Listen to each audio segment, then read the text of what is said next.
Hello, Helene B and Duty Hofer here, and it's Friday. So, do you know what that means?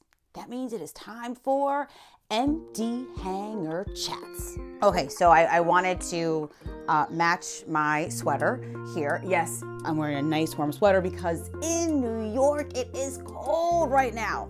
And I wanted to match it with my drink. So, 7 Moons, Red Blend, here we go. It's Friday. So, I want to have a chat with you today. No script, no notes. Let's see how this goes. About a story that I have been working on. And it will come out next week, so I do hope that you'll check it out. It's a decoding dress story, and it's about demystifying Lolita fashion. So this is an incredibly special story to me. It's one that I've been sitting on for a while.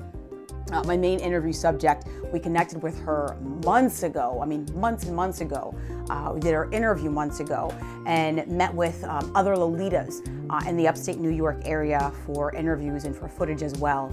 And the reason why I've been sitting on this for so long is because I want to get the story right.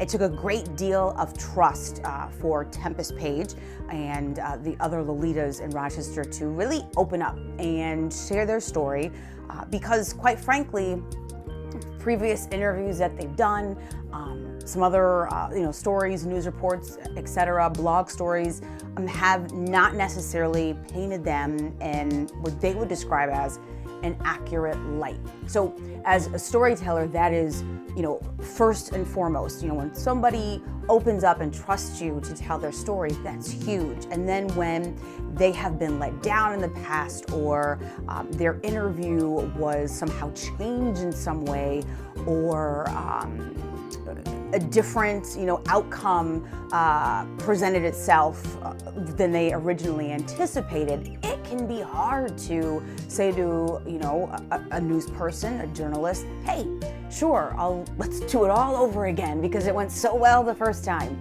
So I have much respect for Tempest. By the way, if you see any little shadow, that's the cat. It's Friday for her too, so she's all over the bookshelves and everything. But I was saying I have much respect for Tempest Page, who you will meet in this story next week. I don't know if you know anything about Lolita fashion. It started in Japan decades ago. Some reports say it started in the 1970s very quietly, and then in the 90s with Visual Kei music, it really just took off in a new kind of a way. And now it's all over the world. And I came across it, I should say I was introduced to it when I first saw Tempest's Instagram page. Now, I'd seen the style before, and I'm pretty sure I'd seen it in a movie or a film at some point over the past several years, but I was absolutely intrigued. The clothing is gorgeous. The pieces look like couture. The prints are like limited edition type prints for these dresses.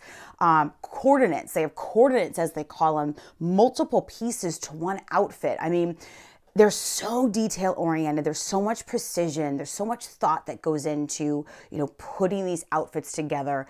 And they're beautiful and they're different. There's something that Tempest said to me and I just loved it. She said when she wears Lolita fashion, it's like the world is her stage. And it makes sense when you hear her story and when you meet some of the other Lolitas. And they all have different reasons, different personal stories for getting involved in this fashion culture. I would love for you to check it out and tell me what your thoughts are after you've seen it. So we'll post next week. We'll post, just before Thanksgiving. And it's, I think, the perfect time for this story to post because Tempest said, I give thanks every time someone comes up to me, whether it's a child or an adult, and they say, wow, you look amazing. Like, what is this? Who are you? Tell me about you. And she is the epitome. I mean, this is what the Empty Hanger is about, how we can use clothing as a tool for communication and for connecting with people.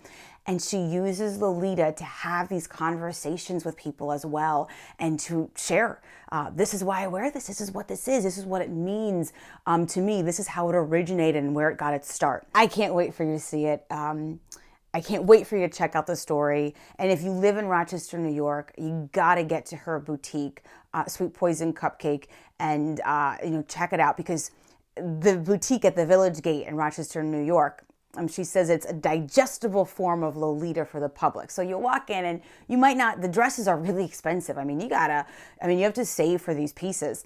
So she doesn't, it's not like she has, all these dresses there, but pieces of Lolita culture are there. So she can educate people and also introduce them into this fashion culture. So that is my empty hanger chat for this Friday. I just got one sip. Let me get another one.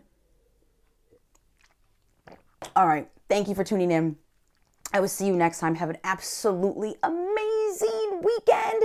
And thank you for being followers of The Empty Hanger. It means so much to me and to our entire team. I'll talk to you soon. Happy Thanksgiving. Oh my gosh, I can't believe I forgot that. Happy Thanksgiving. Enjoy, give thanks for the little things and the big. And I can't wait to see you on the other side.